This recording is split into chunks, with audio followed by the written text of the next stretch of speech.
Өзбекстанның футбол боюнча құрама командасы Борбордук Азия футбол ассоциациясынын кубогунун финалында Иранды жеңди.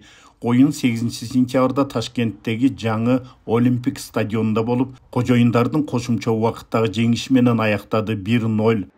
Oyundun baştalışında ele 5. minutта маанилүү окуя болду. Ирандык коргоочу Ария Юсефи дарвазага чуркап бараткан Абосбек Файзуллаевдин бутун басып алды. Калыс 3 минуттук талдоодон кийин Иран курама командасынын оюнчусун четтетип, конок команданы азчылыкта калтырды.